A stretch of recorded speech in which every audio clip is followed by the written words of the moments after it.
Imagine walking into a high-end steakhouse tonight. The lights are low and the atmosphere is perfect. A host leads you to a booth and hands you a heavy leather-bound menu. You open it and your eyes begin to scan the list of options. You think you are looking for what you want to eat, but in reality, you are following a map. Every font choice and every price point has been calculated. You believe you are in control of your wallet. However, an invisible architect has already decided what you will order. In the world of high-end dining, nothing is an accident. We are going to pull back the curtain on the psychological traps hidden in plain sight. Let us start with the mystery of the second most expensive wine. Most people do not want to appear cheap by ordering the lowest price on the list. They also do not want to be extravagant by ordering the most expensive bottle. So they settle for the second option from the bottom. Restaurant owners know this secret very well. They often place the wine with the highest profit margin in that exact spot. It is usually a mediocre bottle marked up significantly. This is your first encounter with a decoy. A decoy is not meant to be bought. Its only job is to change how you perceive other choices. To understand why this works, we must look at how the human brain functions. Our brains are not good at judging absolute value. We cannot look at a piece of sea bass and know exactly what it is worth. Instead, we rely on relative comparison. We look at one thing and compare it to the thing next to it. This is known as the decoy effect. Behavioral scientists call it the asymmetric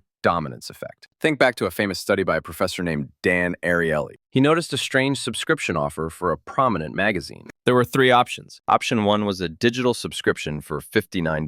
Option 2 was a print subscription for $125. Option 3 was a combined print and digital subscription for also $125. At first glance, option 2 seems completely useless. Why would anyone buy only print when they could get both for the same price? When students were asked to choose, 84% chose the combo deal. 16% chose the digital-only option. 0% chose the print-only option. Then the professor removed the useless print-only option. He asked a new group of students to choose between digital or the combo. The results flipped completely. 68% now chose the cheaper digital option. Only 32% chose the expensive combo. The useless option was actually a powerful decoy that made the expensive combo look like an incredible bargain. Restaurants use this same logic every single day. Have you ever seen a massive seafood platter for $150 at the top of a menu? The restaurant does not expect to sell many of those platters. That dish is an anchor. It serves as a psychological reference point. Suddenly, the $45 steak right below it feels like a deal. Your brain thinks you are saving over $100. But in fact, the restaurant is making a massive profit on that steak. The anchor has successfully shifted your internal scale of what is reasonable. Now, let us talk about the physical design of the menu itself. This field is called menu engineering. Experts study how your eyes move across the page. For a long time, we believed in a concept called the golden triangle. We thought eyes moved to the middle, then the top right, and then the top left. Recent eye tracking studies have refined this theory. We now know that diners scan menus like they scan a website. It follows a pattern that looks like the letter F. The architect places the highest profit items where your eyes linger the most. They use boxes and borders to draw your attention to specific dishes. When a dish is in a box, you are much more likely to order it. Have you noticed something missing on modern high-end menus? The dollar signs have vanished. You might see the number 24 or just 24.0. This is not just a clean design aesthetic. Researchers at Cornell University found that guests spend significantly more when currency symbols are removed. The dollar sign is a symbol of pain. It triggers the part of the brain associated with losing something valuable. By removing the symbol, the architect detaches the number from the idea of real money.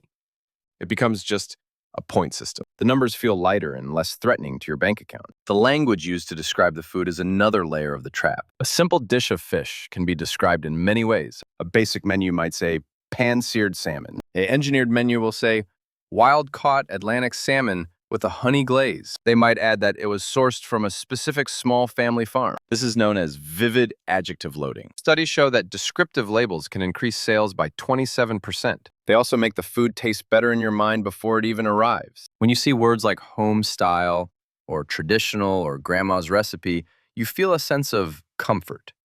You are no longer buying calories. You are buying an emotional experience, and you are willing to pay a premium for that emotion. The architect also uses the power of social proof. They might mark certain items as a chef's favorite or a house specialty. These labels act as a mental shortcut for the undecided diner. We assume that if the chef likes it, then it must be the best value. But often these are simply the items with the lowest food cost and highest margin. The manipulation does not stop at the printed page. The human decoy is your server. A well-trained waiter is a master of suggestive selling. They will never ask if you want an appetizer. They will ask if you want to start with the signature calamari or the fresh oysters. By giving you two specific choices, they steer you away from the option of saying no. This is a double bind technique. When they describe the specials of the day, they rarely mention the price. They focus on the ingredients and the limited availability. You feel like you are getting something exclusive. By the time you realize the special costs twice as much as a regular entree, it is too late. You are already committed to the experience. So how do you protect yourself from these invisible architects? The first step is simply knowing the game. When you open a menu, look at the very bottom left corner. This is often where the best actual values are hidden. It is the area where the eye spends the least amount of time. Ignore the items in boxes or bold text at first. Cover the right side of the menu where the prices are listed. Decide what you actually want to eat based on the ingredients. Only then look at the cost to see if it fits your budget. Avoid the second cheapest wine if you're trying to save money. Either go for the house wine